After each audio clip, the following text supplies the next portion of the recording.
Hello friends. आज इस lecture में हम ब्लड सर्कुलेशन के बारे में पढ़ेंगे। छोटा सा टॉपिक है बट इससे क्वेश्चन आते हैं, तो स्टार्ट करते हैं। ब्लड सर्कुलेशन, ब्लड परिवहन के वैज्ञानिक का नाम था विलियम हार्वे। ब्लड सर्कुलेशन में तीन मेन पॉइंट आते हैं: ब्लड को छानना, उसका शुद्ध करना ब्लड को, एंड दाब देने का कार्य करना। तो ब्लड को छानने का काम कौन करता है? किडनी करती है। शुद्धिकरण का काम कौन करता है? लंग्स करते हैं ब्लड को। दाब देने का कार्य कौन करता है? हृदय, जो हार्ट होता है वो करता है। कुछ आईएमपी पॉइंट्स की बात करते हैं। हृदय का वजन जो होता है वो होता है 280 ग्राम से लेकर 350 ग्राम।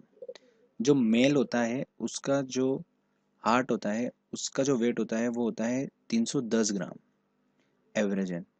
एंड फीमेल का जो होता है वो होता है 250 से लेकर 280 ग्राम। ओके, अब बात करते हैं रक्त नलिकाएं की। तीन मेन पॉइंट आते हैं: धमनी, शिराएं और केशिकाएं। रक्त नलिकाएं मतलब जिन ऐसी नलिकाएं जिनमें रक्त प्रवाह होता है अपने बॉडी में। तो रक्त दो तरीके से होता है, एक तो जो अशुद्ध रक्त होता है और शुद्ध रक्त प्रवाह होता है शरीर में। तो अपन बात करते हैं एक एक करके।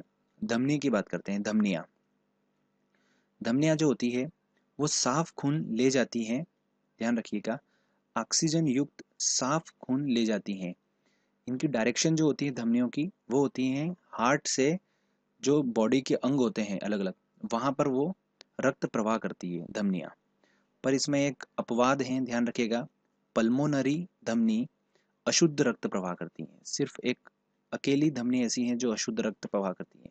यही क्वेश्चन बनता है दोस्तों, ध्यान रखिएगा। शिराएं की बात करते हैं इसके बाद। शिराएं जो होती है शरीर में वो अशुद्ध रक्त फ्लो करती हैं। इसमें ऑक्सीजन नहीं होती है, ध्यान रखिएगा।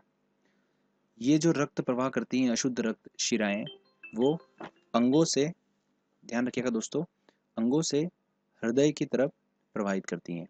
पर पल्मोनरी शिराएं जो होती हैं वो शुद्ध रक्त प्रवाह करती हैं, ध्यान रखिएगा। सबसे बड़ी शिरा जो है बॉडी में वो होती है सुपीरियर शिरा। यही क्वेश्चन बनता है। इसके बाद तीसरी बात करते हैं केशिकाएं की। केशिकाएं जो होती हैं वो शुद्ध व अशुद्ध दोनों रक्त प्रवाह करती हैं शरीर में। ये बालों के समान पतली होती हैं जो धमनी और शिराओं से जुड़ी रहती हैं।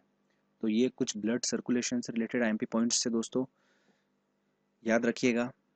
धन्यवाद। अगर आपको ये वीडियो अच्छा लगा है तो प्लीज़ मेरे चैनल को सब्सक्राइब करिए।